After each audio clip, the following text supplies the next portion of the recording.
Willow Creek Springs presents Healthy Living with your host, Joe Grumbine.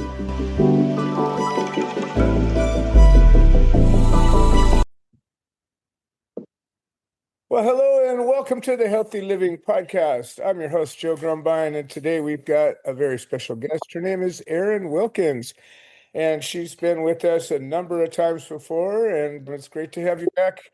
Welcome, Erin. Thank you so much for having me.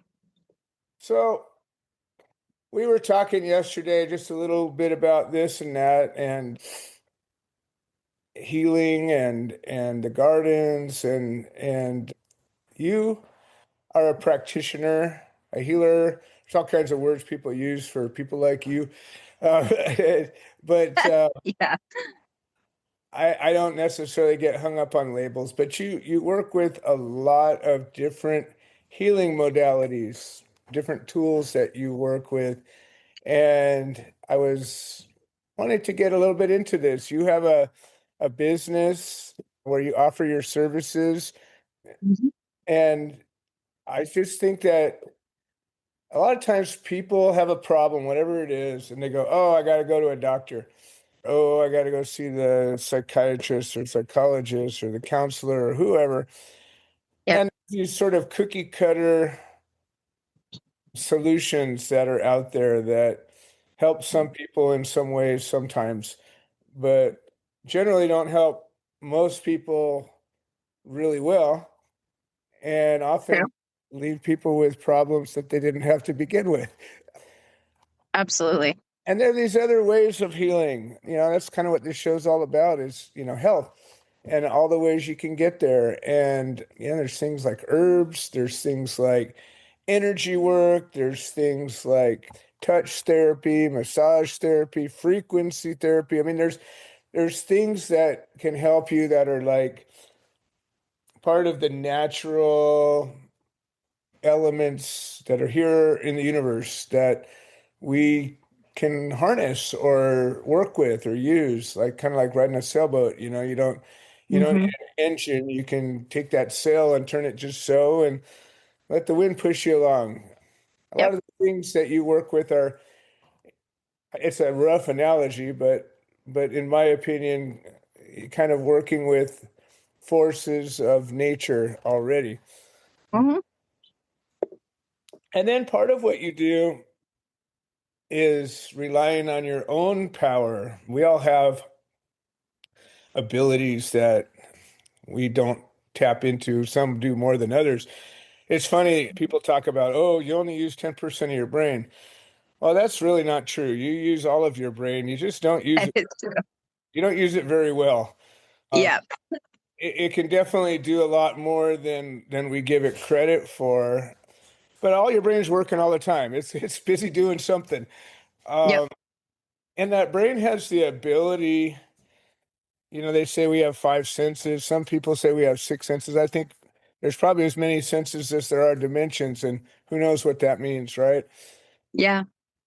But you work with some unseen forces, if you will, or you have the ability to see some things that not everybody can see. And why don't you tell us a little bit you know, about how you work that way? Yeah. So, I mean, originally it started kind of similar to what you were saying, if people just go to a doctor and just it fits into that cookie cutter. You're going to be prescribed a medication and they're not going to get to the source. And so I have been a nurse for 26 years. And when I started my practice in 2010, it was, I want to find the source. I want to find out exactly what it is that's causing whatever symptoms you have. So that's the goal of my practice is to, I've got a headache. Well, okay, is your neck out? Do we need to do massage therapy? Do we need to realign with osteopathic alignment? Or do you have something traumatic going on? Because we do store a lot of trauma in the neck. And so one of the modalities that I do that's on the path of similar to energy healing, but it's called soul fragment work. And it is going in and mapping your soul room, which everybody has in their heart chakra area, and finding all of the fragments and all of the things throughout your lifespan that have happened to you at different ages. And it could be as simple as, your dog died when you were 10 years old and you were never able to let that go. And so we hold on to those parts. Take a step back, because not all of Yeah. our listeners are familiar with all the terms. So you talked Okay. about heart chakra. Why don't you explain to the listeners what that even is? Yes, I apologize for that. So, yeah, we have 7 energy centers on our body. And so one of them is that heart chakra, and you have 7 that just align down your body. When the energy frequency is off or you're suffering, some sort of disease, it impacts that. So your chakras can impact not only your mental health, but your physical health as well. And so opening those up and clearing those. But you talk about an energy center. Is there like some kind of a parallel that you could, like a battery, or like a place where, a room where energy is? Or I mean, I'm just trying to, Yeah. I have my thoughts about it, but I'd like to, I don't necessarily, I never really talked about chakras much. I don't really Okay. have a clear picture about, really what they are. Yeah, I mean, and you'll see it in a lot of the Indian art. You'll see the 7 colors going down. So each chakra correlates to a color of the rainbow. So we have each of those. Each one has a particular frequency or a particular note. And so if you're a musician, for example, and those tunes can, each frequency will open up to that. So like your heart chakra is in the frequency of G, but they're kind of like a battery, kind of like an electrical charge system. So similar to when we go out, barefoot and ground on the earth, we pick up Earth's frequencies and Earth's just that electrical. And that's kind of what we are. We're like a giant battery. And Right. there's all of these frequencies, and that's why frequency work, biofeedback, and a lot of like the healing bowls, those frequencies work so well because they tap into those different frequencies that communicate with different parts of our body. So is these chakras, do they exist in an energetic plane only, like an aura, or are they something that's physiological as well? Both, yeah. So when people talk about being able to see auras, that's what you're seeing. You're seeing we can operate in any of those chakras. So if people are like, "Oh, I see a blue aura over you," you're probably operating in your throat chakra at the time.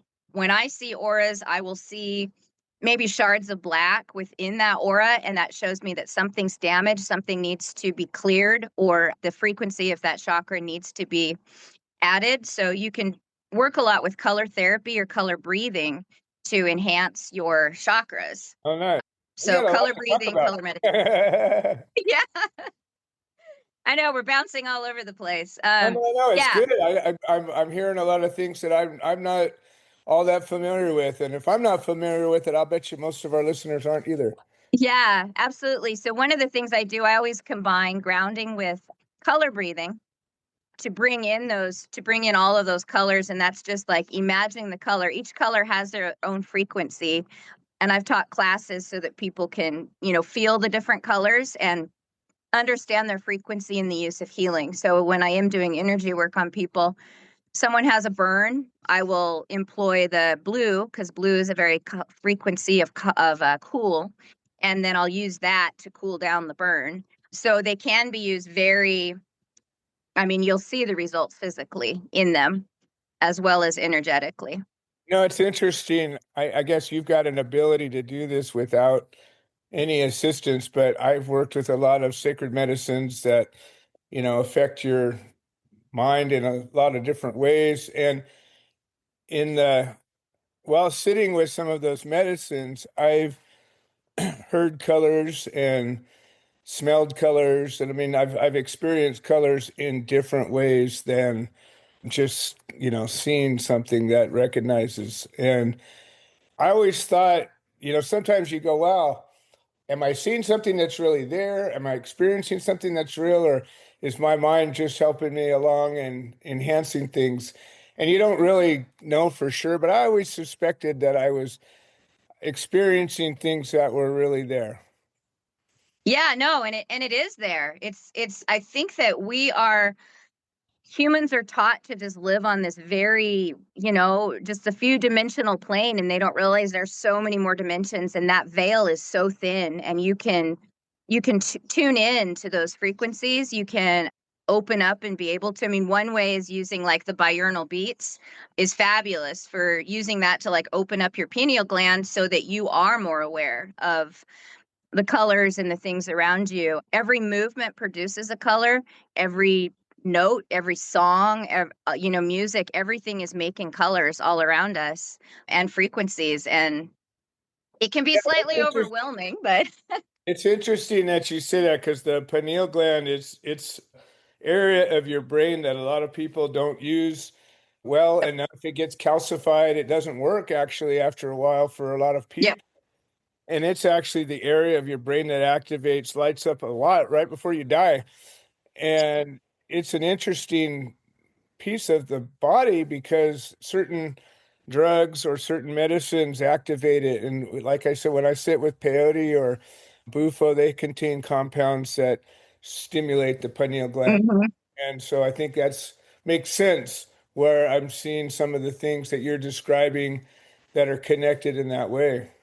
Absolutely. Yeah. And there's a lot of, I mean, fluoride is probably one of the huge calcifications of the pineal gland, and it's dumped in our water. Well, some states are taking it out now, thank God. I But hear that, um, yeah. yeah, so it's dumped in our water. You go to the dentist and they're using these things, and you have to be like, hey, don't put that in my body. Yeah. Any genetically processed foods, a lot of our foods do it as well. Oh, yeah. And so, I mean, there's ways to eat and purge that, but yeah, Right. usually, with the vaccinations and food supply with the fluoride, I mean, by the time you're, you know in your teens, you're starting Right. to already get calcification on that gland. Yeah. So I encourage people to, do the research. There's so many things people like, oh, it's got to be safe because this and that. What you're talking about with fluoride, Mhm. like, for them to put fluoride in the water, if you look at the way it has to be stored and labeled, it's a friggin' poison. Yep. And it has to be labeled as a toxic substance. So they just dump it on in there and it's like, Yeah. you're fine. It's Yep. good for your teeth. It's like, well, I don't know. What about the rest of me? Exactly. Yeah, it's a neurotoxin, and it has been, shown to actually break down bone. And Yeah, so, hey, dump it in the water. It keeps you coming to the doctors and the dentist, right? So, exactly. yeah. So when you talk about soul rooms and souls, a lot of times people have some sort of a conception about the concept of a soul. To me, I've always thought that the soul was like that, your essence, your humanness that makes you you, sort of a little ball of light or something that Uh-huh. is without it, you're just a shell, you're just a meat lump. And with it, you get to be alive and all of that. So explain the idea of a soul room.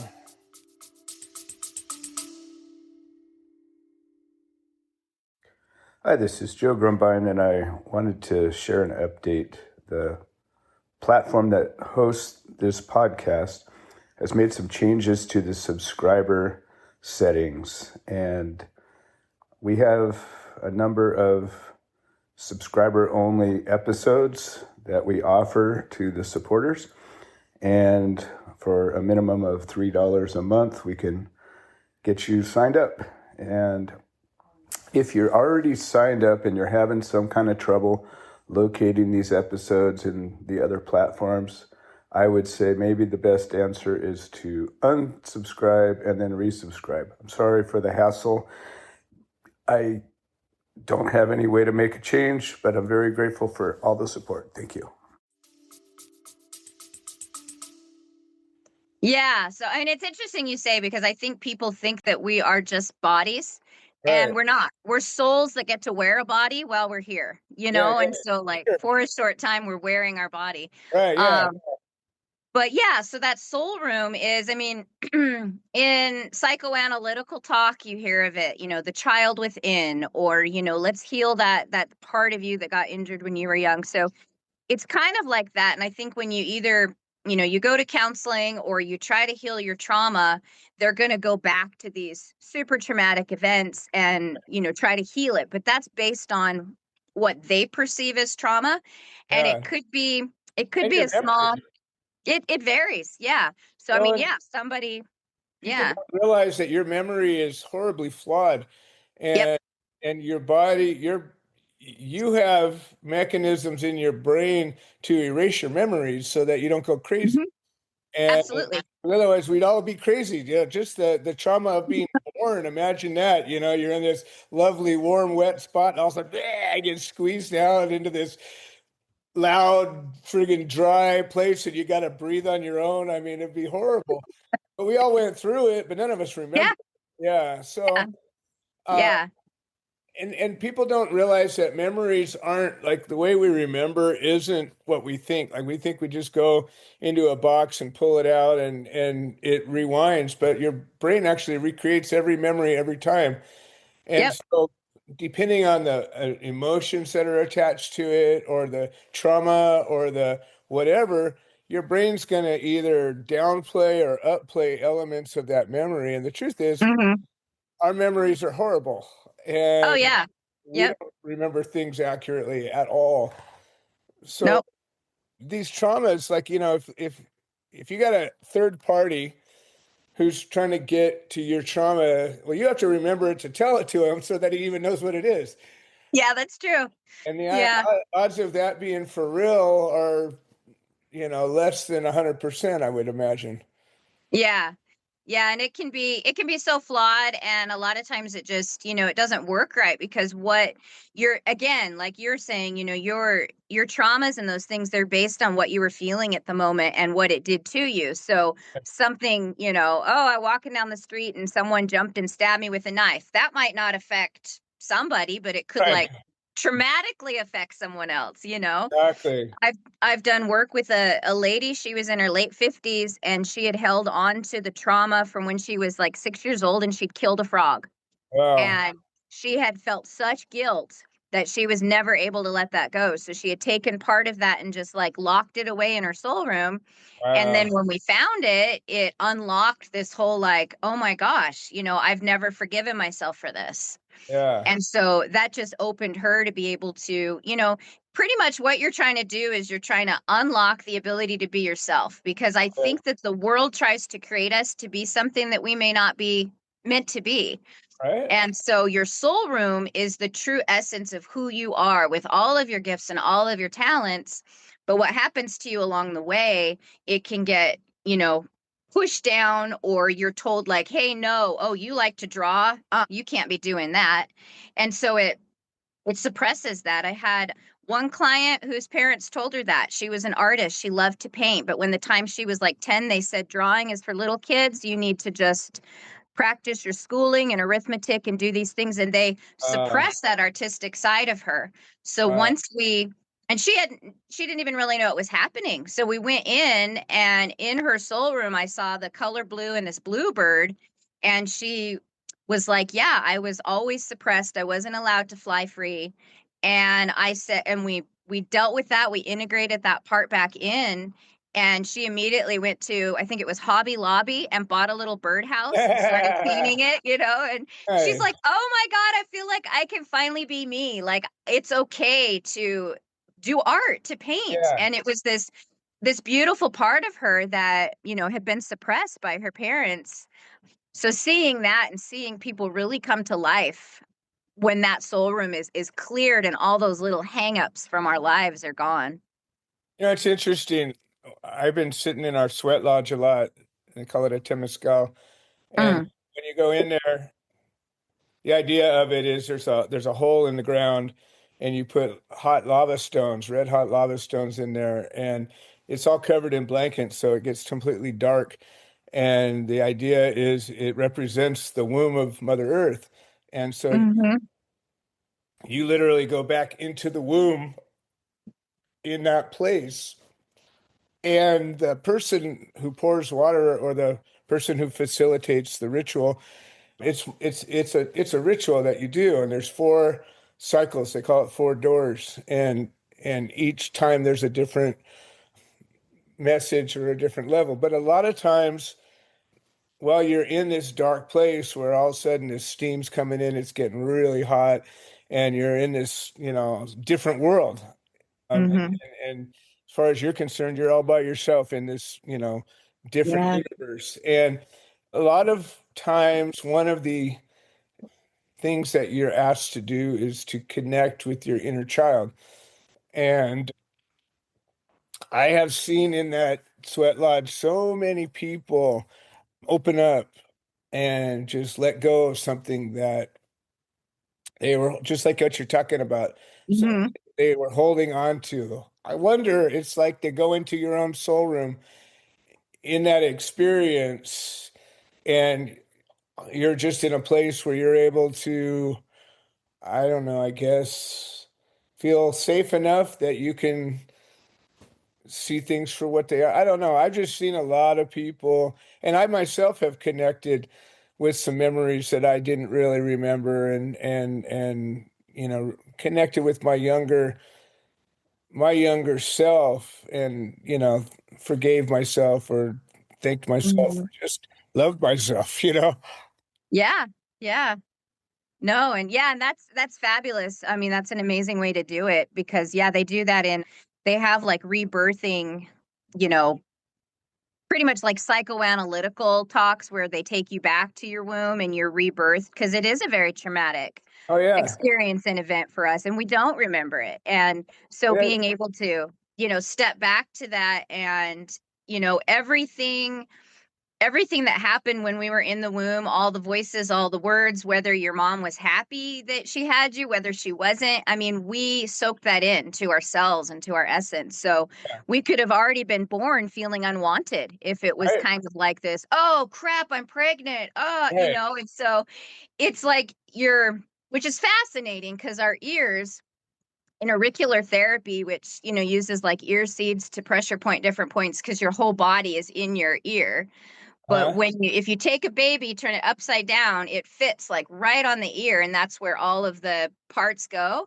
And so Huh? it's said that like your ear is kind of like a womb, and everything that you hear when it goes in, it creates. And Wow. so you want to be careful, what you hear and what you expose yourself to and what you accept. And Yeah. so like that, when you're in a womb and you're hearing all these things for the 9 months, you're Right. soaking it in. And so Yeah. being able to go back to that place and just like, releasing what everybody else said and what you may have accepted as yourself is Yeah. powerful. That's wild. And when you were talking about that experience of people going back, or that technique, are you talking about past life regression, or are you talking about something different than that? No, not past life, just up until you were born in Oh, this life. okay. Got Uh-huh. it. Interesting. Yeah. So, and that's more of a hypnosis thing, isn't it? Where they kind of walk you back in Yeah. Yeah. sort of semi-conscious state. I've never done it myself, but I know a lot of people who have. So Yeah. Yeah. Yep. tell me about this experience. I mean, I've done this with you, but for You other have. people, explain how it works. So usually just from an energetic standpoint, and it can be done, in person or remotely. I just sit down and ask permission to view your soul room energetically. I just go in there and then I just kind of draw what I see and then we'll mark where I'm seeing fragments or parts of you that, we're struggling with the ages. And then we just kind of go in and either talk about that age and let memories just kind of flow, or oftentimes people that I work with will hear that fragment speak to them, or will hear voices or just different things from that time period. We just kind of let it all flow out. It should never be traumatic. You should never be like reliving an awful experience.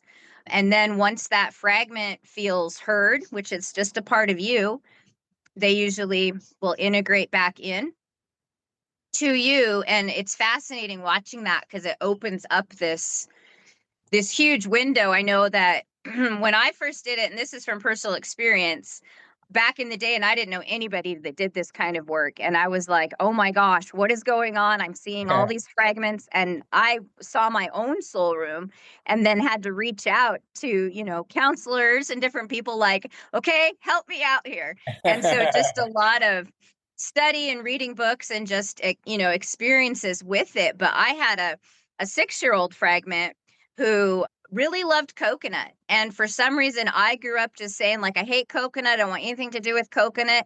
And I could hear my 6-year-old talk to me, and she's like, I don't think it's fair that I don't get to have coconut. And it was, I was like, what? So it was interesting. So I just kind of let her talk, let her express herself. And then when she integrated, it was crazy. It was like someone else looking out of my eyes for a few days until she completely settled. I love coconut now. I love to eat it. So, I mean, that's kind of a funny example, but it's like this thing that, like, for some reason, I had some trauma in my past, some abuse, got stuck with my 6-year-old, and then for some reason, I just shut down my whole liking of coconut with her, Wow, that's wild. Yeah. When somebody is going to do this with you, whether they're with you in person or remotely, what do they need to do? Like, do you have to prepare? Do you have to fast? Do you have to dress a certain way or lay down or any sort of thing that you have to do? Nope, absolutely nothing. Just be willing, just be willing to heal. I think that's the biggest thing with any of my modalities is people being open and wanting the healing.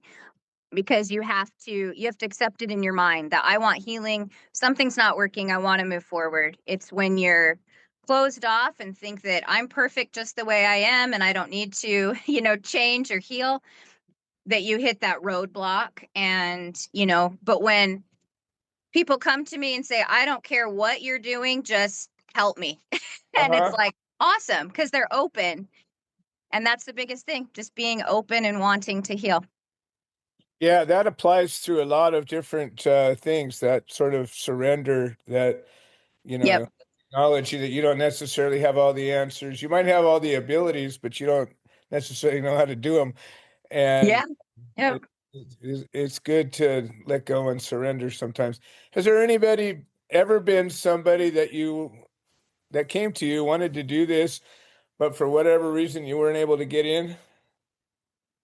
No, actually, wait, I take that back. Yes, there was one that wanted to do it, and it was the strangest thing. It was very reluctant. It was almost like, I need help. It was a narcissistic type personality that came to me wanting help. Hey, I think there's something that needs healing. And as soon as I started going towards the soul room, it was like this steel door just fell down and all I felt was cold. And I was like, okay, well, we're not going in, And that was that unwillingness of just like, saying with your mouth, yeah, I need help, but like, he didn't want help. He didn't want help at all, And so it was like, as soon as I approached, I could start seeing the soul room, but then it was like, bam, Yeah. Wow. Hands off. Wow. Access denied, huh? Yep. Access was denied. And that's fine. I mean, you have to desire and want that healing. Yeah, absolutely. I think that's people. There's a saying with some of the practices that I'm working with that just say, we are the medicine. Yep. You are healed. It's not an external force changing you. It's somehow aligning you to where you heal yourself. And Yep. A true healing, like a drug can force a symptom or force something to happen chemically or magnetically or however it works, some physical mechanism. But true healing, your body knows how to do that. I mean, Absolutely. we're designed to replenish, redo, rewire. Your brain will rewire itself. Your cells will stem cells will come along and go, oh, I need to be this now. And, I mean, it's just like so amazing Yeah. what your body can do in these rooms. When you go to somebody and you're sitting here, is it like you open a door and go inside of a room the way we see it, or how does that sort of manifest? Yeah, it's like I just go in. It's like I can see all the doors, all the exits, all the different fragments, the darkness, the light. A lot of times it is very dark and closed off, and so that's when I'll just increase the frequency of the heart chakra, which is your color green, and that unconditional love center. Just increase that light to just kind of like flood the room a bit and let all the fragments know, like, hey, we're finally here. We finally are starting to see you. And you don't have to be scared. It's a safety. But yeah, it's I can see it in my mind's eye, like I'm actually there. Okay. And when you've been doing this, you've been doing this for a long time, worked with a lot of different people. Mm-hmm. Ever been a time when you came in there and you saw something that you didn't know what to do with? Like there was something you're just like, whoa, I don't know what's going on here. No, I mean, I guess I'm not too scared about what I'll find in there. All So we right. just kind of approach it little bit by little bit. I mean, I've encountered everything from like, soul watchers that the person's created themselves just to kind of guard over the room. We've encountered demonic entities, we've encountered angelic entities. There's all sorts of stuff, spiritual forces and ourselves that are just kind of hanging around doing things there, within our being. Wow. I suspect you've had a wide range of responses where some people probably go, yeah, I think it did something, or and what do you think? Is there a story that you could say that was the most, or a story that was very dramatic where the outcome was very noticeable and profound? Yeah, there's a gal that I work with. She came to me. She was working with, we have a place here in town, Voices Against Violence, that works with women that have been abused. And traditional counseling wasn't working for her. So they sent her to me to do the soul work. Okay. And she said, like, I was talking to her. And so we went into her soul room and I said, something happened when you were one. And she's like, no, not really. I mean, my parents didn't want me, so they just shipped me from Mexico to the States to live with my uncle and aunt. And then at 8 years old, he started treating me, molesting me. And she was almost every day until she was 25, which is when she came to me. Jeez. And Uh, seeing how she was shut down, she was scared of men. She somehow felt like this was her fault, and going back and starting at that 1 year old where she had felt abandoned and neglected and unwanted, and then going on, she is such a vibrant force right now, and she has a desire to be a teacher, loves children, and just really wants to impart that to people. So her going through her healing awakened her desires of who she really is, nice. and she's out there helping others, and Oh, I she love has that. such wisdom and such insight. It's amazing. Yeah, so it's Uh, powerful to see where she comes from, this place of, barely talking, very withdrawn, to, now she's just this huge life-giving force. It's love amazing. that. Wow, that's fantastic. Do you think that there's much of a difference between women's willingness to do this and men's, or is it about even?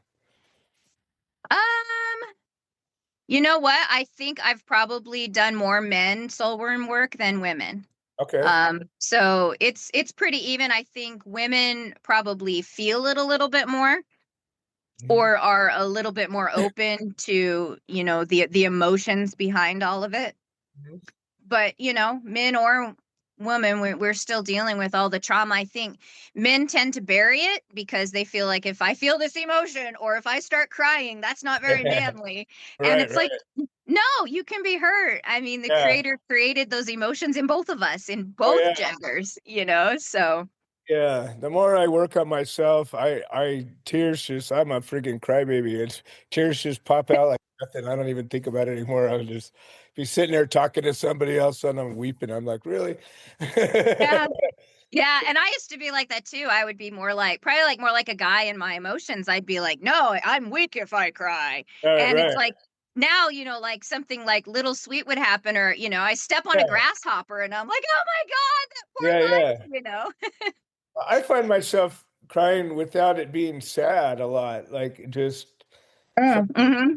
something will happen and I'll just like start weeping and I'm like, okay, what the hell? Yeah.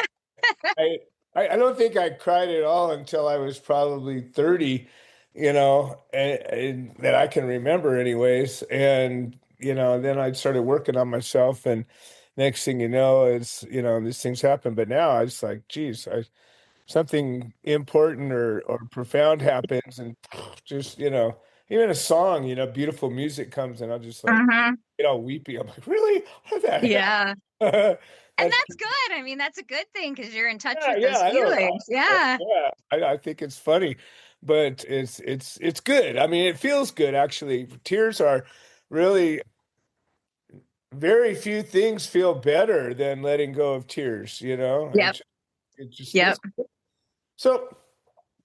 eh, If somebody wants to, I suspect this is going to arouse a lot of people's interest. Yeah. How does somebody get a hold of you to figure this out, even to make an inquiry? Yeah, probably for this, just texting me. Just send Yeah, me a text and just say, "Hey, tell me who you are." So I don't yeah. think some odd person's just sending me weird messages. But yeah, just text me and just say, "Hey, I'm interested in this," and we can have a phone conversation, or I can just kind of text back any questions. That's probably the easiest way. Or my website if they just kind of want to look at all the other things that I do, and then you can send an inquiry, straight from there. Nice, nice. And if there was a thought that you'd like to leave our listeners with today, what would that be? Oh goodness. It's okay to be you. There's only one of you in the entire universe, and don't let the world suppress that. Be weird, be crazy, as long as you're not hurting others, be, unapologetically yourself. The world needs more of that, and each of us have a gifting and a talent to contribute to the society. And yeah, use it. Recognize that and be you. Fantastic. Well, Erin, I think we opened up more doors than we closed today. I think we have So, more to talk about than we did when we got in here, but I knew that was going yep, to happen. I really that's enjoyed great. time with you and getting back into this stuff. I think that healing comes in so many different ways and Mhm. so many things to be wrong with you and getting to the core of it. I think more often than not, if not completely, at least in part, there's something emotional or spiritual or mental behind everything that's physically wrong with us. Yep, And I think that, when you go to a doctor and they treat a symptom, I don't think most of the time, I don't think it actually contributes to a healing at all. mm-mm. So I think the stuff that you're working with, I think at very least can get you to be aware of a problem that you can work on that can, have a cascading effect on healing. At Absolutely at very most, it can, bring some real healing around. true. Awesome. Well, it's been an absolute pleasure sitting with you again, and I look forward to doing it again soon. That'll be awesome. Thank you. Well, this has been another episode of the Healthy Living Podcast. I'm your host, Joe Grumbine, and I want to thank all of our listeners for making this show possible. And we will see you next time. This has been another episode of the Healthy Living Podcast. We produce this show so that people can share their stories, people that have overcome obstacles, people that are undergoing obstacles. We're building a community of health-minded individuals. If you're interested in supporting the show, please leave a review on the platform you're listening to it on. If you are interested in becoming a guest, please send an email to it's joegrumbine@gmail.com, or you can send a note into the notes section of the podcast. All right. Well, thank you for supporting this show, and we hope you've enjoyed it.